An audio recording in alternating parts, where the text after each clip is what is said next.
So it's been a while since I've come into the wrestling sphere. Let me tell you something. Before I begin, I want to say I was right.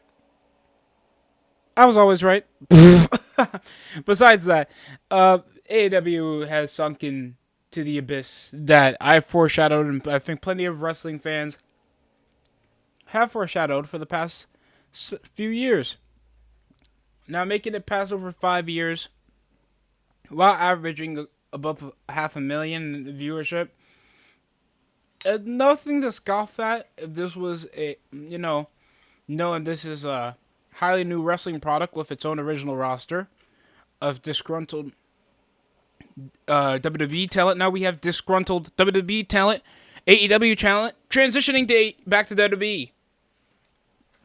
One of which is trying to redo the mold, knowing Ricochet is contract is expiring around the summer, and he's been issued to either become All Elite or possibly bet on himself, recreate himself, try to develop over, knowing he's been a mainstay over on the main roster since 2019.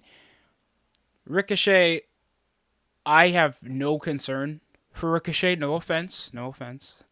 When I did my sucks videos, I think I did one on Ricochet that he just thinks bare minimum WWE level promo style, while the lack of charisma, other than that he's bald and black and his girlfriend's hot, and all he does is flips. Now, if he goes to AEW, he'll just get the good matches with the flips with lesser attention. Knowing WWE is over in a higher commodity just so he can do the same shit to feel a bit better, instead of recreate himself so he can finally get over to the card that he wants, it's going to take more than just doing that while being a 205 Live extra. And the only upside Ricochet has is just his his X factor of being uber athletic while putting up a good highlight reel. And that can, implement himself, getting over. Ricochet will be another X factor into the desperation attempt to just think high acquisitions of wrestlers that no fans ever see outside of WWE could recreate over the company instead of MJF. They tried that with Mercedes Moné. Kazuchika Okada is now in the biggest heel faction over with the Elite, and you can barely tell me a storyline that's even keeping your attention if you can regularly watch. I heard Jacob Fatu showed up over on SmackDown a few nights ago to be involved in this Bloodline storyline. Roman Reigns will be coming back because we're nearing SummerSlam in just a couple months. Just a short time away. Then we got Braun Baker, obviously a fan favorite that people want to be a potential good star. And whatever the Uncle Howdy thing is going on with the Wyatt Six, there's like a plethora of storylines to sink your teeth into to create attention here in the WWE. While AEW got 500,000 of their audience taken away since the beginning of over their airing back in 2019, bro. I was watching it live. I think if we can go back over to my review, I critically praised it. AEW's formatting does not work over when you're trying to get a publicly televised audience. Bro, AEW is going to be it's going to get so bad that Dave Meltzer would probably formulate his opinion over, formulate a fake source that the reason that AEW is getting a decline over viewership is because the WNBA season just kicked off.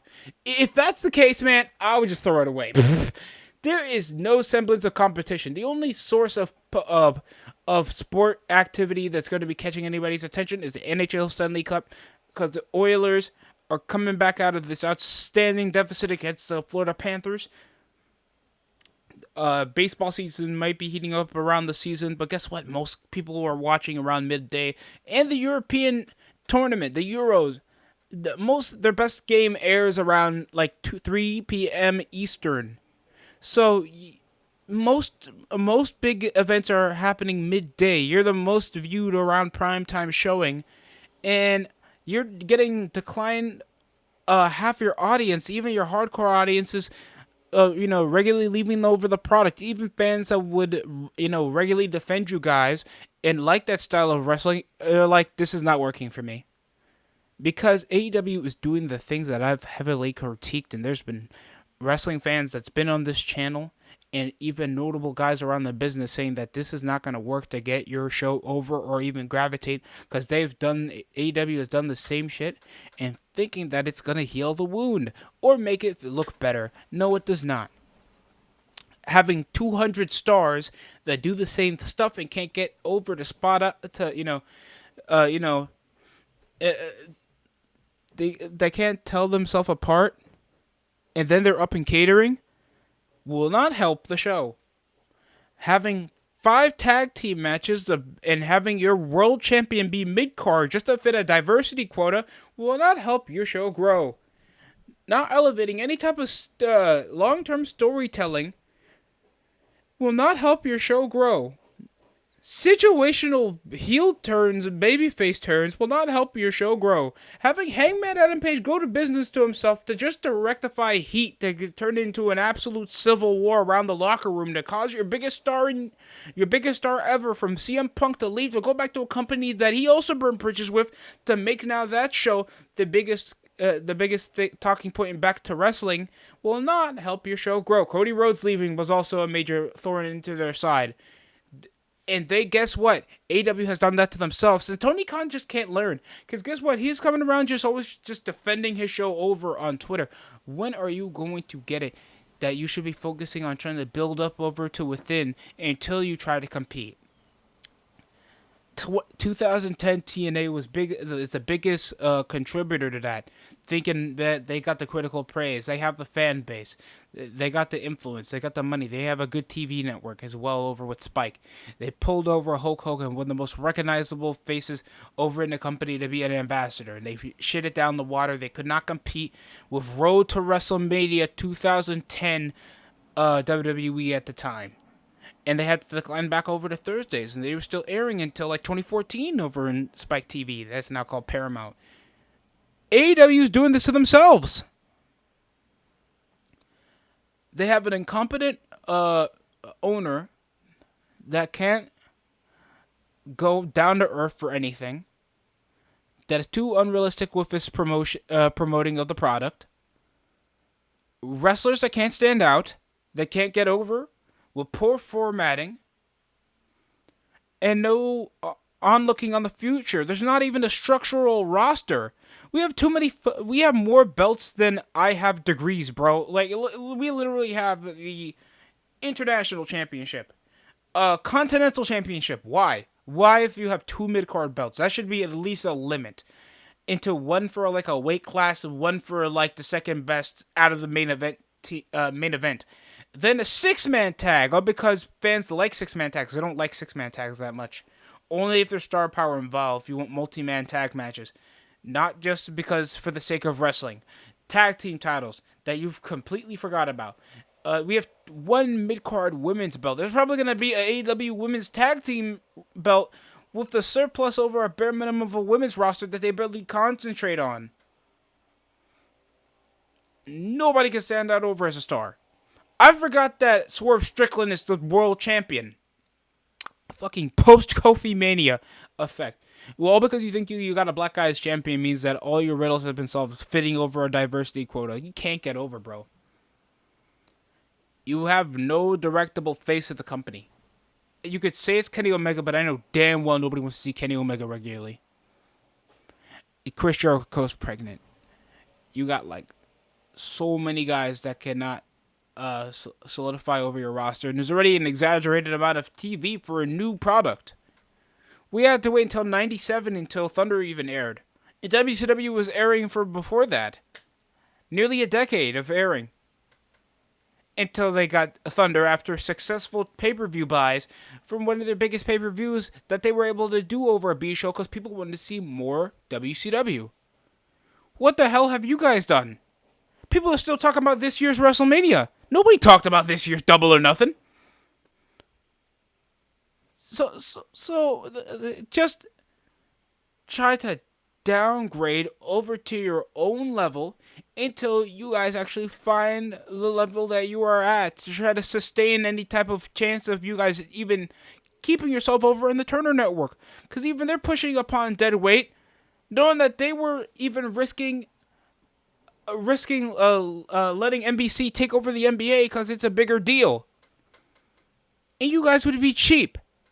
There hasn't even been further talks of Turner Network even keeping you guys on the TBS network. That's just incompetence. That's just delusion. And I've put this upon myself to just hold over, like, maybe I'm being too harsh. Maybe because it's not my preference of how I like a wrestling show, I'm being a bit too pessimistic. I called it 5 years ago when I was regularly watching the show. When I had the rant, I think it was called a rant podcast or something. I was over with Chris. No, I was over with Steve and Sin. Swerve sometimes pops in, and we regularly go over the product. I said that this is barely going to be sustainable for the next 5 years because they're formatting and the way they push upon the show and the owner's pettiness while looking always unprofessional and looking like he touches kids while doing coke. It's not going to sustain around a long-term investment. Even the owner of ECW was like, let me push over the reins because I don't know how a wrestling company works, but I'm just going to try to invest it over to the guy that knows how it works. Tony Khan does not know how wrestling works. He does not know how the wrestling business works. This is what happens if you give a kid an $1,000 budget and he gets all the action figures from Ringside Collectibles he wants, and then he gets bored. You ask for another surplus of 1,000, and now you have a horde of stuff that you're probably not gonna reuse again and then go back with. That's Tony Khan, bro. That's fucking Jerry Jones. But besides the point, was I completely wrong? Because you're coming from averaging 1.2 million. How are you guys even going to sell out Wembley? Because they're going to be back in England around the summer for All In. No CM Punk. No one cares about your world champion. Chris Jericho keeps looking like a pregnant substitute teacher after the final.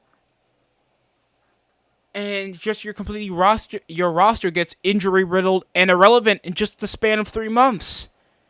Just to sell over to a foreign crowd while WWE's been rotating over the foreign crowd and getting great numbers. While your audience is getting worse and worse, looking like a pandemic graduation. Fam, it's not working out. Sustain yourself. Know that you're not a poppin' show.